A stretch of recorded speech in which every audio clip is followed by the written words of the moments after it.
Bienvenue sur Entre nous, le podcast des histoires qui nous relient. Ici, les liens nous parlent, les rencontres nous déplacent, les histoires nous bouleversent. On écoute les parcours de vie, les trajectoires croisées, les liens et ce qu'ils font naître en nous. Chaque invité ouvre une fenêtre sur son univers et sur les rencontres qui l'ont porté jusqu'ici, puis nous amène vers une personne qui l'inspire, déroulant une chaîne de témoignages uniques, vibrants et profondément humains. Tu viens avec nous ?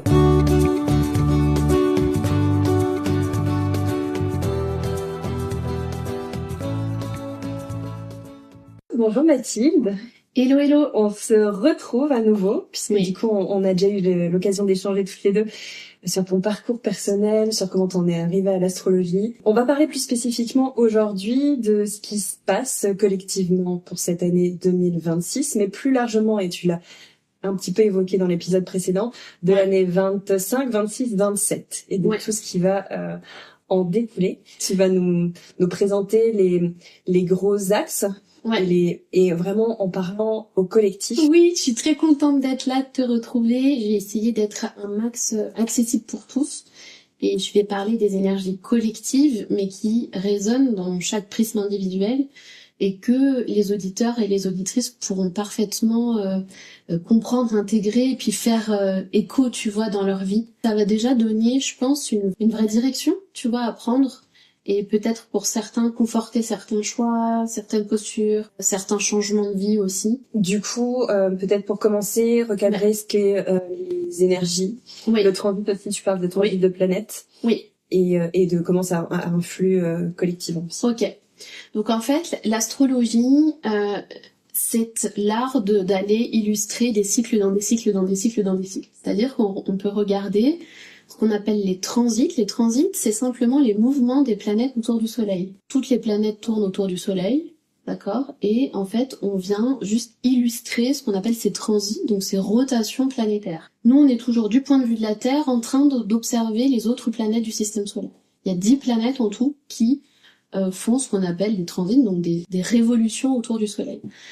Que ça soit clair pour tout le monde, je le répète, je l'avais déjà dit dans le premier épisode, ce n'est pas l'influence physiologique d'une planète qui est à des milliers d'années-lumière de nous qui va influencer notre vie, d'accord ? C'est une analogie. C'est-à-dire tout ce qui est en haut, tout ce qui est dans le ciel, dans le système, est comme ce qui est en bas dans notre système, dans notre collectif, mais aussi dans notre monde intérieur. Et c'est là où on arrive sur de l'astrologie plus archétypale, jungienne, où on vient parler de grands symboles, d'accord ? C'est une analogie, c'est une symbolique. Ce que représente cette planète, collectivement, représente une part de moi, de ma personnalité, de mon identité. Donc, l'astrologie vient illustrer les transits des planètes. Il y a des planètes personnelles, que sont Mercure, Vénus, Mars, avec les luminaires du coup du Soleil et de la Lune. Ce sont des planètes qui vont rapidement, qui ont des révolutions, donc qui tournent autour du Soleil très très vite, très rapidement. Donc ces planètes-là, elles vont plutôt parler des fonctions des individus, d'un petit bout d'année, de ce qui va se passer. Ça va être assez intéressant d'aller regarder ces fenêtres-là. Ensuite, on a les planètes transpersonnelles, qui sont très très lentes. Il y a Jupiter, Saturne, puis ensuite Uranus, Neptune, Pluton, qui mettent des années, voire des centaines d'années, tu vois, pour faire une révolution. Donc elles vont plus marquer des générations de personnes, tu vois, qui sont nées, je vais donner un exemple, la génération de Pluton en Verseau, ceux qui sont nés sous cette planète de Pluton en Verseau, c'est tous les gens qui sont nés entre à peu près, je vais pas dire de bêtises, 84, 85 et 93, tu vois. Donc c'est toute une génération. Donc nous, on observe ces transits. Ces transits-là nous donnent la coloration des énergies collectives. C'est pas les énergies de je sais pas quoi, c'est les énergies qui sont l'illustration de ces mouvements planétaires. Ces mouvements planétaires, on peut les considérer comme des champs d'information qui donnent une direction, qui nous invitent à vivre quelque chose, tu vois. Donc ça, c'est hyper important juste d'avoir ce prisme-là. Du coup, pour parler du moment où on est, là on se voit en janvier 2026, alors je sais pas quand sortira l'épisode, mais ça sera en 2026. Juste avant qu'on parle des énergies de 2026, si c'est ok pour toi qu'on voit un peu ce que tu proposais là, cette bascule en fait. Au niveau numérologique, on a beaucoup entendu en 2025, nous étions en année 9 et nous démarrons en 2026 une année 1. Donc le chiffre 9, c'est une vibration de clôture, on vient boucler un cycle. Et puis en année 1, on vient créer un nouveau départ. En astrologie, on dézoome un peu plus grand. C'est-à-dire que nous, on sait aujourd'hui qu'on est dans un changement d'ère astrologique. Et une ère astrologique dure à peu près 2000 ans, voire 2100 ans. Donc l'ancienne ère, c'était celle des poissons, qui a démarré à la naissance du Christ, à l'an 0, symboliquement la naissance du Christ, et qui a vu émerger du coup ces 2000 dernières années, avec toutes les périodes de l'histoire que nous connaissons aujourd'hui. Toutes les guerres, mais aussi toute la naissance des religions, la création du monde comme on le connaît nous aujourd'hui, tu vois, là au moment où on se voit. Et ensuite, on va passer dans une nouvelle ère qui est celle du Verseau, des 2000 prochaines années, 2100 prochaines années. Et en fait, quand il y a un changement d'ère en astrologie, il y a toujours un moment transitoire. Tu vois, un moment où on change d'une époque à une autre. Pour que les auditeurs et auditrices saisissent bien mes propos, la teneur de mes propos, on pourra regarder peut-être dans, je sais pas, déjà d'ici 2050, je pense, on va dire dans les 100 prochaines années, ce moment de l'histoire, s'il y a encore une humanité et que nos enfants sont encore à l'école en train d'ouvrir leur bouquin d'histoire, et regardons cette histoire comme ce moment comme un moment historique de nos vies. On en est là, tu vois, au niveau vibratoire, énergétique. Et dans ces moments de transition, il y a toujours un espèce de, j'ai envie de dire, d'épicentre, si on prend ça comme un grand tourbillon, un grand changement, avec une période, tu vois, c'est le moment de bascule en fait, entre deux ères. Parce que la transition, elle va durer, je pense, plus que notre vie à nous deux, tu vois. Mais, puisqu'on parle de 2000 et 2000 ans, donc 80, 90 ans, c'est anecdotique. Enfin, c'est anecdotique, c'est peu dans une transition. Mais nous, on est le fruit, enfin en tout cas, on vit dans cette période de transition, mais il y a toujours un point de bascule. Et le point de bascule, il est là entre 2025 et 2027.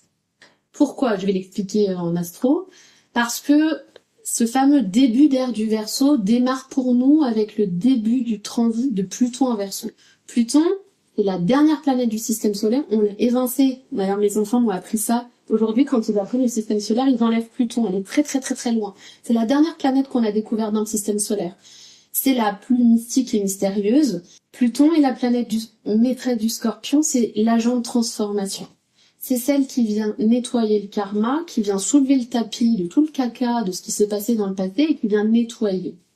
C'est la planète de régénération et de transmutation des mémoires cellulaires. Au niveau collectif, c'est une planète karmique collective. Et donc, Pluton a terminé son transit en Capricorne et a démarré son transit en Verseau. Depuis novembre 2024. Fin 2024, puis elle rétrograde, etc. En tout cas, en 2025, elle est profondément installée dans le Verseau, et ce pour les 20 prochaines années. Ça marque le début de cette nouvelle ère. Donc pour nous, on est déjà dans cette phase, mais le point de bascule, c'est vraiment 2025-2027. 2025, ça a été une année, je vais revenir ensuite sur les transits de l'année 2026, mais je reviens juste à cet épicentre-là de ces 3 ans. Je le fais comme un entonnoir. 2025, c'était une année de transformation, d'épuration. Il y avait encore les derniers résidus, tu vois, de l'ère, mais aussi de ce cycle de 9 ans et de nos vies, où on est venu encore nettoyer tout le caca ou toute la merde, excusez-moi du mot, mais tout ce qui est remonté, les égouts, quoi. Là, il n'y a pas besoin de faire de l'astro, il y a juste besoin de regarder le monde aujourd'hui. On voit très bien que ce qu'on est en train de vivre au niveau géopolitique et collectif, c'est sans on peut pas se référer au passé. On voit bien que ce qui est en train, je sais pas toi comment tu le vis, mais ce qui est en train de se passer sans être expert, on peut pas connaître tous les enjeux géopolitiques, mais juste même par le prisme des réseaux sociaux, on regarde un peu ce qui se passe aux États-Unis, en Chine, en Europe. On regarde comment les chefs de gouvernement sont en train de manœuvrer. On se dit quand même qu'il se passe des trucs qu'on pensait non possibles, tu vois, qui était impossible dans notre prisme avant. On voit que là, il n'y a plus rien qui se tient, quoi. C'est Truman Show, tout le monde avance ses pions, et puis advienne que pourra. Il y a beaucoup de gens qui ont peur d'une 3e guerre, par exemple. Donc, ce climat-là, on voit qu'on est dans cette remontée-là de nos égouts, et qu'on a, 2025, vécu cette dernière purge, quoi. C'est pour ça que beaucoup de personnes ont trouvé qu'on s'était fait rouler dessus en 2025. Moi, cet état-là, j'ai lu en Scorpion, donc ce truc de transformation profonde, j'ai un sentiment de le vivre chaque année. Mais je suis d'accord sur un plan collectif que c'était une année qui vient boucler et terminer quelque chose. Pour ceux qui vont passer le truc. Parce qu'il y a des gens qui mettent des œillères et qui vont juste dire « Oh bah non, c'était comme avant ». Bon, eux, je pense qu'ils vont prendre un mur, mais ça, c'est ma conviction. C'est mon avis personnel. Donc, 2025, année de purge, de transformation, de purification. 2026, et je le dis juste en quelques mots, 26-27, et puis après, je rentre dans le détail de 2026. 2026, c'est une année de clarification. Clarification dans le processus alchimique, c'est rendre clair toute la boue qui est remontée. En 2025, on a fait remonter le caca, et en 2026, on va devoir faire le tri et clarifier l'eau des égouts, tu vois. Dire, ok, on est en mode station d'épuration, il y a des eaux usées, il y a des eaux claires, on en fait quoi, on oriente comment. Je vais détailler. Et 2027, ça symbolise dans ces énergies pour nous ce grand shift mondial. Donc si on est dans ces 3 ans d'épicentre, on est vraiment dans 2027, la bascule, ça y est, elle va se créer dans la matière, de manière manifestée. Je peux pas vous dire ce qui va se passer et comment ça va se passer, je sais pas si quelqu'un le sait. En tout cas, il y a une potentialité toujours dans des moments de bascule, et ça c'est universel et irrémédiable, du meilleur comme du pire. C'est-à-dire que plus l'ombre est grande, plus la lumière est grande. On voit aujourd'hui le collectif est divisé entre des gens très pessimistes, genre le monde va mal, qu'est-ce qu'on va laisser à nos enfants, c'est l'horreur, voilà. Et puis les travailleurs en lumière, les gens comme moi qui portent de l'espoir et qui disent mais non, il y a quelque chose qui va émerger. Mais on n'a aucune garantie de quoi. Donc il faut continuer à se lever le matin, à rester debout et mettre du sens dans ce qu'on fait, tu vois.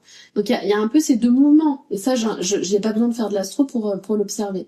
Et 2027, c'est vraiment la bascule. Parce que si 2025, c'était une année d'épuration, 2026 de clarification, 2027, c'est la consécration. C'est la manifestation de tout ce travail qu'on a fait.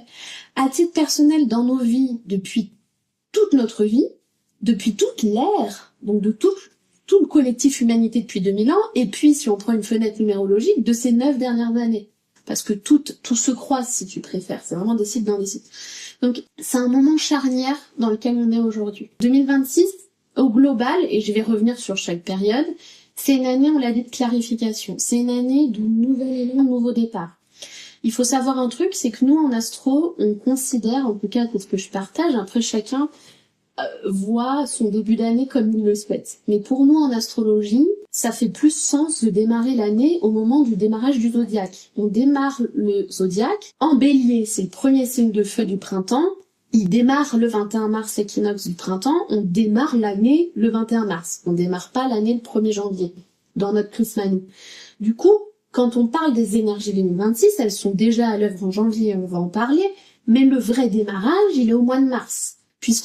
Le soleil, on repart pour un tour, puisque lui-même fait sa révolution sur lui-même en 365 jours, et il visite les 12 signes du zodiaque, qui nous donnent les 12 thèmes astro en fonction du moment où le soleil se trouve, enfin le jour de notre naissance. Et en fait, on va vraiment nous démarrer cette année à ce moment-là. Donc, ça veut pas dire que janvier il se passe loin, je vais en parler, mais si ça peut rassurer ceux qui sont un peu dans le stress des injonctions du mois de janvier, en réalité, on termine un peu ce qui s'est passé en 2025. On intègre, on se prépare. On se prépare au printemps, et d'ailleurs ça fait sens, c'est le moment où la nature est en train d'éclore, et c'est le moment du vrai démarrage. Néanmoins, on va prendre un peu trimestre par trimestre.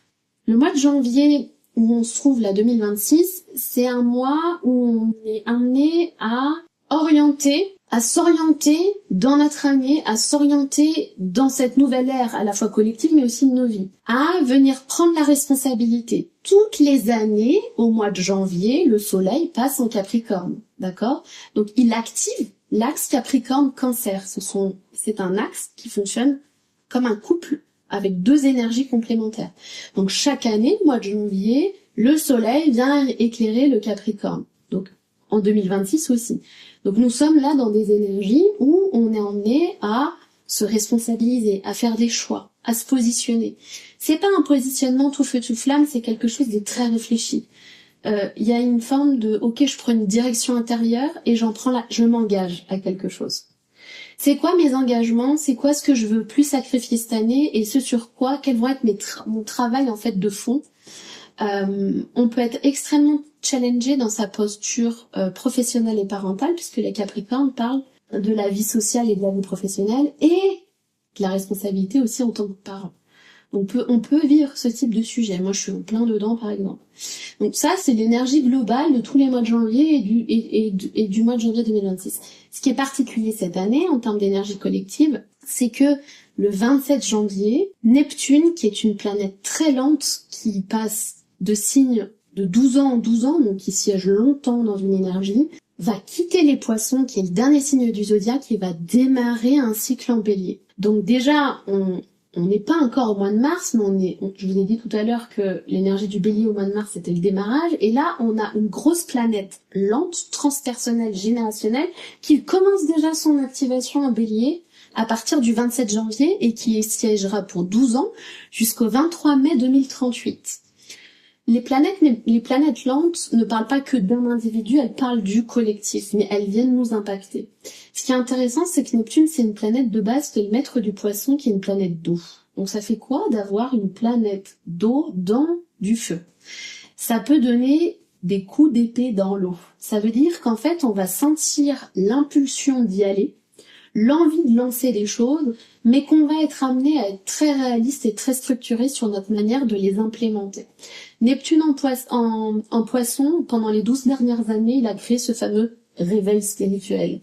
Tous ces gens qui se sont éveillés, on dit « ça y est, je crois dans les choses, ça y est, je ressens, etc. » et qui peuvent rester un peu dans le fantasme de « je crois ». Je crois aux énergies. Ouais, mais concrètement, est-ce que tu te diriges par ça? Moi, je crois dans plein de choses, mais aujourd'hui, ma vie est dirigée par mon prisme et mes croyances spirituelles. C'est pas « je crois que quelque chose en dehors de moi existe, donc je vais tester, voir quand ça m'arrange, si ça répond ». C'est « je vis ma vie depuis mon intuition et depuis mes perceptions ». Neptune en Bélier, c'est un transit qui nous invite, et particulièrement les entrepreneurs, puisque le signe du Bélier, c'est le signe de l'entrepreneuriat et de l'action, nous invite à faire descendre nos croyances et nos idéaux, notre spiritualité dans quelque chose de très ancré. De mettre en action des choses des inspirations qu'on avait depuis longtemps, tu sais, des trucs où on s'est toujours dit, ah tiens, ça j'aimerais bien un jour le faire, ou j'ai tel rêve. Ouais bah, fais-le descendre et mets en place la première action. Donc ça va nous pousser aux fesses, pardon l'expression, et en même temps, si c'est des élans uniquement depuis un ego blessé, genre je pense que je suis pas assez, je manque de, tu vois, depuis quelque chose, une posture qui pour moi vient pas du cœur et pas un élan, une aspiration profonde, c'est là où il va y avoir des coups d'épée dans l'eau. On va mener des combats qui sont pas les nôtres. On va s'épuiser, mettre notre énergie à des endroits où c'est pas ce qu'on est invité à faire. Collectivement, évidemment, ça peut renforcer le climat de combat, de conflit. Évidemment, l'activation du Bélier, de toute façon, ça peut des guerres spirituelles, des guerres de religion, des guerres de croyances. Je suis pas en train de dire on va vers un conflit armé. Je suis en train de dire que l'énergie belliqueuse peut être activée. Et en plus, c'est Neptune qui l'active, qui est une planète transpersonnelle, je l'ai dit, générationnelle, qui nous relie à notre intuition, qui est un signe d'eau, qui est aussi une planète karmique, tout comme Pluton, donc qui vient vraiment nettoyer les endroits où il peut y avoir de la dissolution, du manque de discernement. Moi, je vois vraiment tout ce qui est, tu vois, fake news, on fait de la propagande de peur, tout ce qui est en lien aussi avec cette information qui est floue, qui est cachée, qui est secrète. Donc je sais pas exactement ce que ça va donner, mais en tout cas, voilà les différents potentiels. Le potentiel lumineux, c'est que ça puisse vraiment permettre à toutes ces personnes qui ont des aspirations, des rêves, de contribution, de les mettre dans la matière. Et Neptune en Bélier ne nous demande pas d'être parfait, mais d'agir. Ça veut dire, j'agis et j'ajuste. Mais en fait, je lance le truc. Ça, c'est le mois de janvier. Je vais pas faire mois par mois parce qu'il y a des mois qui sont plus calmes. Mois de février, on a encore une énergie très active en Bélier, puisque Saturne, qui est la planète de la structuration, de la maturation, de la responsabilité, des lois, du contexte légal, de tout ce qui nous tient, de l'engagement, c'est la maîtresse du Capricorne, elle va aussi arriver en Bélier. Donc on va avoir deux planètes très fortes collectives, karmiques. Quand je dis karmique, c'est elle nous renvoie à des retours, en fait elle nous ramène à des moments de l'histoire. D'accord? Vu qu'elles font des cycles très lents, elles reviennent, tu vois, historiquement à chaque fois. Neptune va être rejointe par Saturne à partir du 15 février 2026 jusqu'au 14 avril 2028. Donc elle va y siéger pour 2 ans. Elle va vraiment... Saturne, c'est une planète qui est en lien avec la Terre. La Terre dans du feu. Donc là, il va y avoir de la structure. On va nous inviter à déployer notre principe de réalisation. Une fois qu'on va goûter à nos grandes aspirations, on va les faire descendre dans le concret, nos rêves, nos envies, etc. Là, on va être invité à dire, ok, concrètement, comment tu vas le mettre en place? Et Saturne voit loin. Il voit loin sans forcément savoir ce que ça va donner, mais il a l'ambition de réaliser. Je vais donner un exemple très concret qui me parle. Si vous avez des désirs de lancer une boîte, de réorienter votre business, de prendre une nouvelle voie professionnelle, ça va être le moment peut-être de tenter, de tester, tu vois, d'initier quelque chose. Saturne va dire, ouais, mais maintenant, je en prends la responsabilité. Je sais pas si toi, ça te concerne, mais peut-être, tu vas me dire, c'est peut-être, je mène un double métier. Aujourd'hui, j'ai envie de donner la place à quoi, et je m'en donne pleinement les moyens, et je m'y engage et je m'y consacre. Sans peur, parce que je suis vraiment à un endroit où je viens cheminer sur quelque chose d'ancré, de réaliste, tu vois. C'est pas juste, oh tiens, j'ai un petit... Tous les gens qui ont des trucs, des hobbies, des passions, ce qui est génial, hein. Mais là, on n'est pas en train de se dire, tiens, si je testais de... Je suis désolée, je veux pas paraître dénigrante, mais je donne des exemples qui vont parler. Tiens, j'adore faire des bracelets, tiens, si je lançais mon business de perles. Non, là, on est plutôt dans, tiens, j'ai toujours voulu faire de l'accompagnement, ou tiens, j'ai besoin de mettre du sens dans ce que je fais. J'ai toujours adoré accompagner des femmes, être à leur écoute, les mettre en valeur. Aujourd'hui, je prends les choses à bras-le-corps. Je me forme, je sais pas, en coaching ou quoi, ou même je me forme pas, mais ça y est, je me lance. Je lance mon offre, je teste, je collabore avec cette personne qui m'inspire, tu vois, j'y vais, et j'ai la vision un peu plus long terme. Je fais pas juste ça pour me tester, je fais ça parce qu'en fait, cette action, elle est reliée à ma contribution, à mon chemin d'âme, à ce qui est plus grand que moi. Et si elle est guidée par cette inspiration-là, ça va forcément marcher, puisque c'est ce que profondément je suis emmenée à mettre en place. Donc ça, c'est un exemple concret, mais collectivement, on va être dans ce renouveau. Donc oui, il est là le renouveau entre janvier et février 2026. Le mois de mars, je l'ai dit tout à l'heure, pour nous c'est le début de l'année zodiacale et il va vraiment engrammer ces énergies. On va être en plein dans les énergies du Bélier puisque Neptune, Saturne y seront, mais le Soleil, il aura cheminé. Il aura fait Capricorne, il aura traversé le Verseau en février et puis en mars, il arrivera en Bélier. Ça y est, un renouveau, une nouvelle année. Donc en général, au mois de mars, c'est un mois, si vous avez des lancements à faire, si vous avez des choses à mettre en place, à initier, des nouveaux départs, c'est le moment. Des déménagements, enfin voilà, c'est vraiment, on est dans cette énergie-là. Et encore une fois, on nous demande pas que ça soit parfait. C'est là où l'énergie, par exemple, des gens qui ont beaucoup d'énergie de terre au thème natal, Capricorne, Taureau, Vierge, ils vont vouloir dire non mais attends, je suis pas sûre, est-ce que c'est parfait, est-ce que machin, non mais attends, si tu la mets, là c'est pas la vibe, là on active le feu, on teste, on ajuste. Au pire rien, il y a pas de au pire en 2026, il faut y aller. Ça c'est le mood du premier trimestre, ok, moi j'aime bien voir l'année ayant 4 trimestres de gestation, comme une grossesse. Ça, tu vois, il y en a 3 plus 1, un supplémentaire, premier trimestre 2026.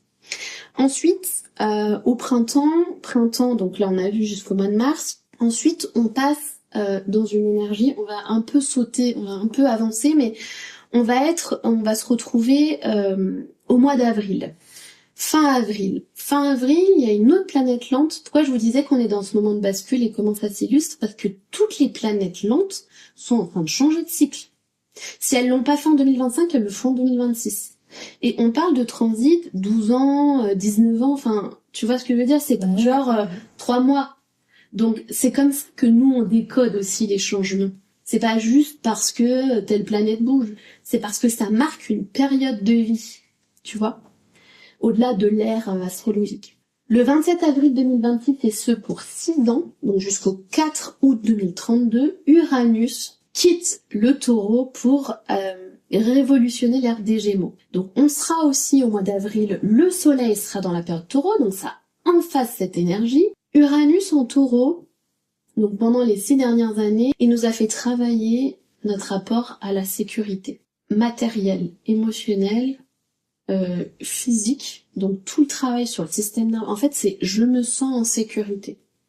Avant que ça soit l'extérieur qui me sécurise, mon job, mon argent, l'autre, ma maison, etc., c'est avant tout comment je me sens en sécurité. On sait aujourd'hui, que le sentiment de sécurité, en réalité, il n'est pas inhérent à ce qu'il y a à l'extérieur, il est notre capacité à être sécure.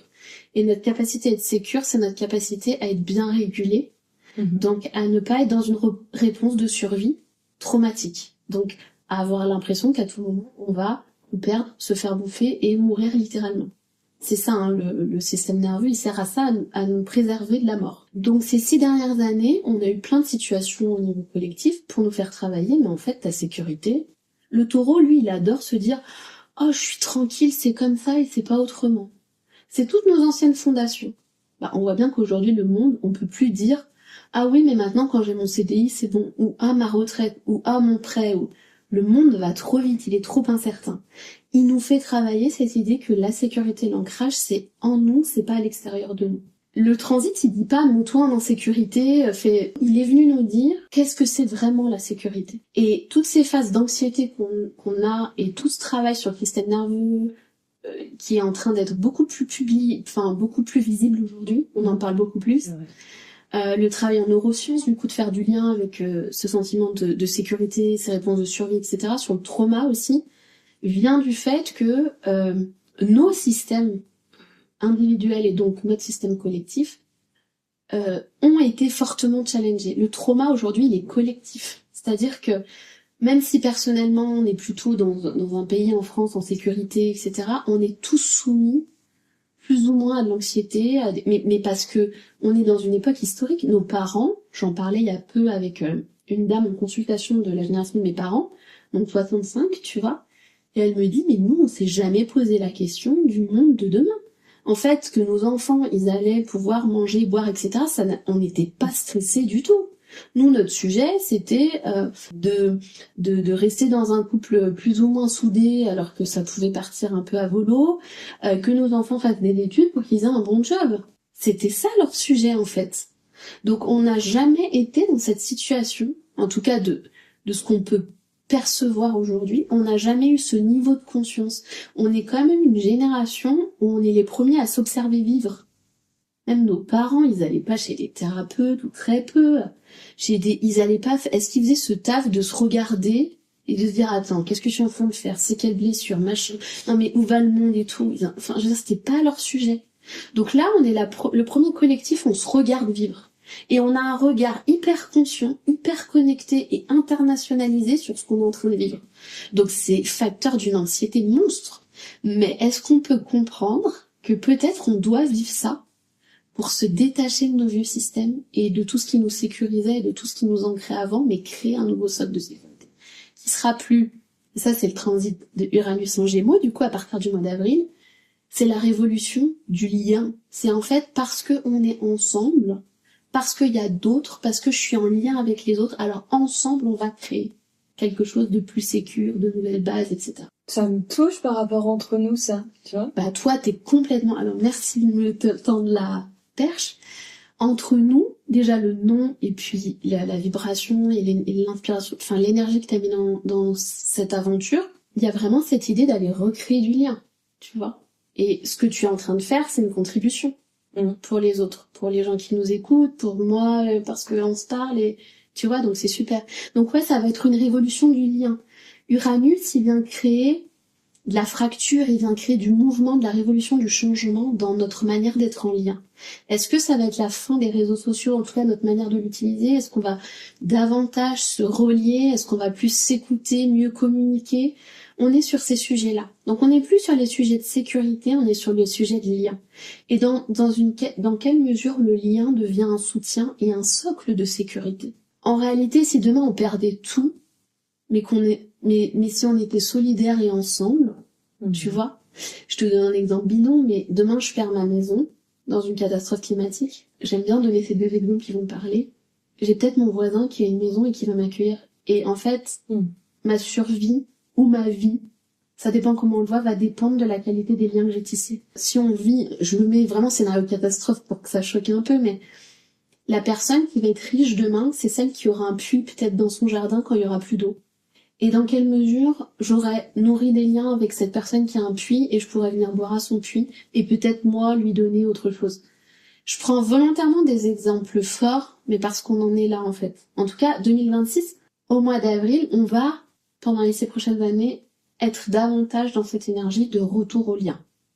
Et de moins être, tu vois, chacun dans ses questions de sécurité, de oh là là, comment je vais faire, et aussi de demander du soutien. Parce que demain, on capitaliserait davantage sur nos ressources, on serait peut-être moins en galère. Uranus en Gémeaux, c'est aussi ouvrir, il y a tout le côté du lien, de nouvelles potentialités, de nouvelles manières de vivre ensemble. Donc, tout ce qui est intergénérationnel, interconnecté, tu vois, il y a ce côté vraiment, on va au-delà de l'individu, mais on cherche des solutions ensemble, ça va être hyper valorisé.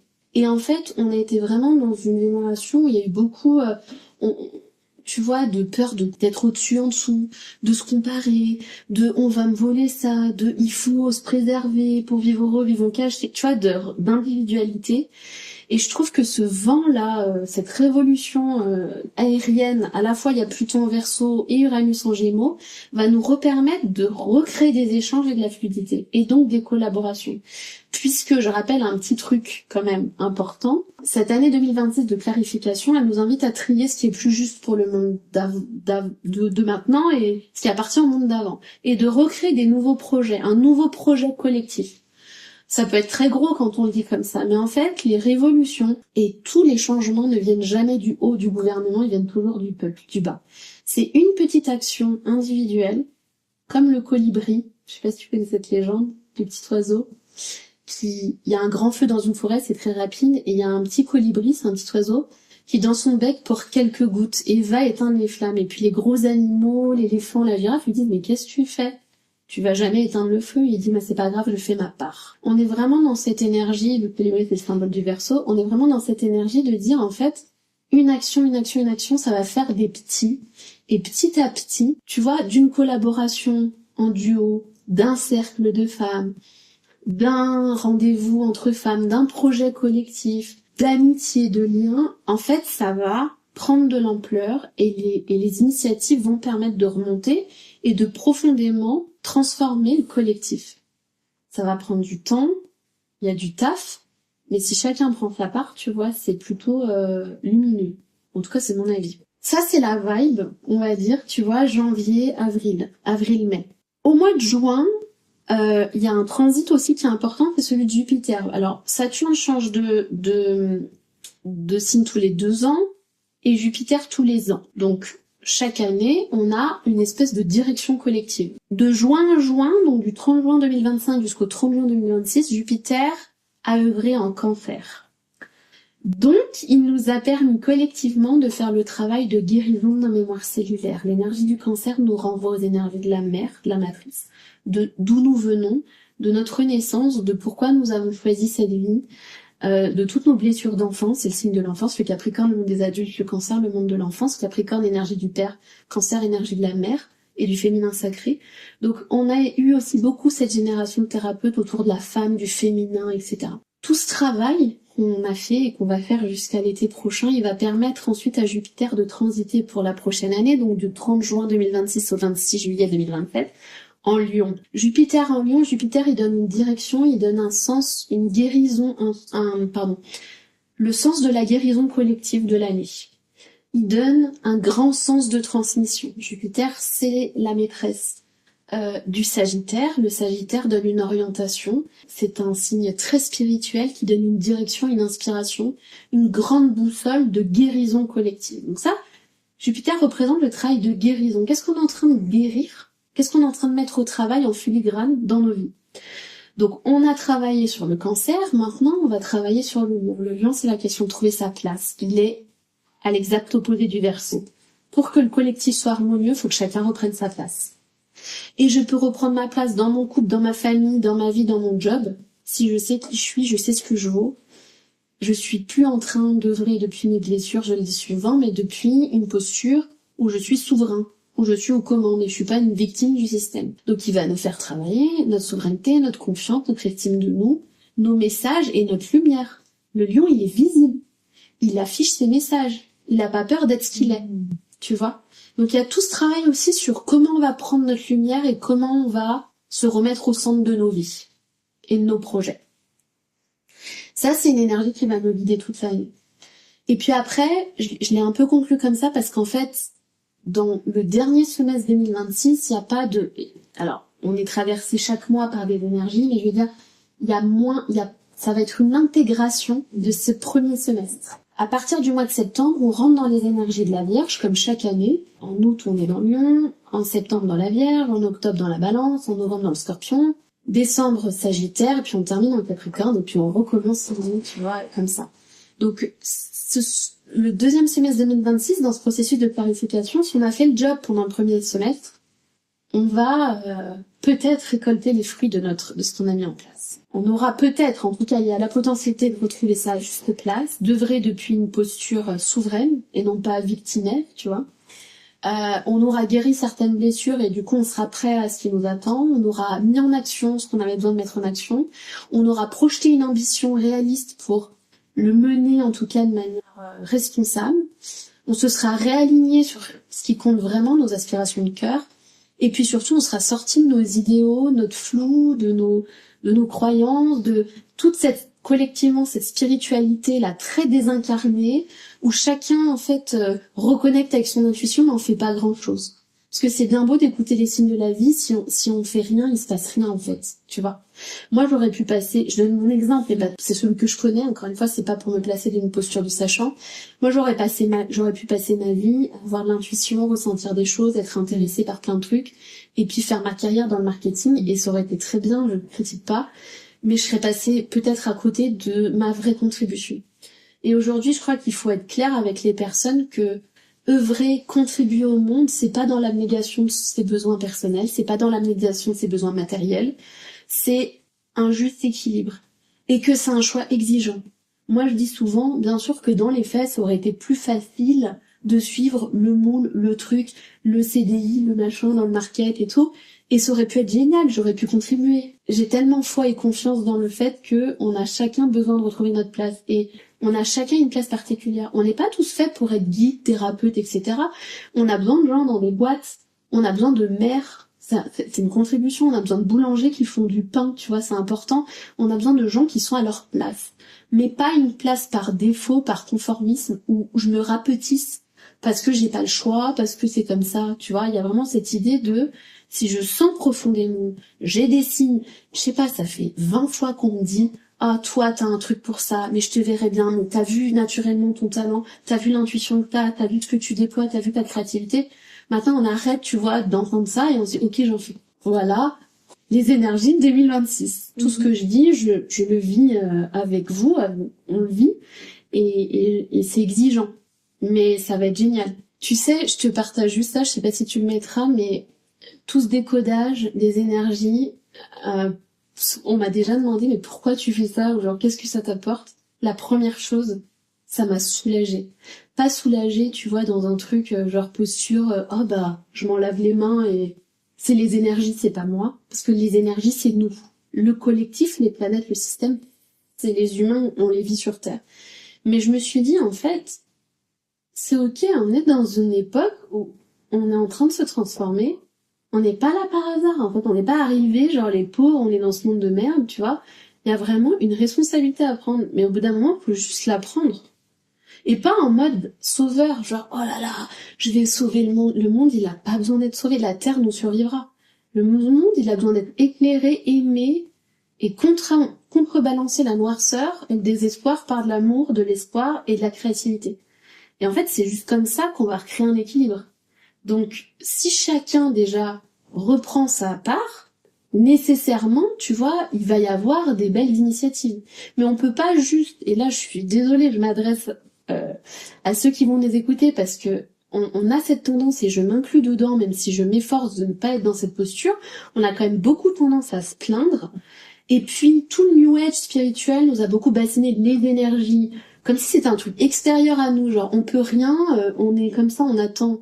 Non, c'est des invitations, c'est des propositions, c'est à nous, dans le concret de nos vies, de répondre à ça.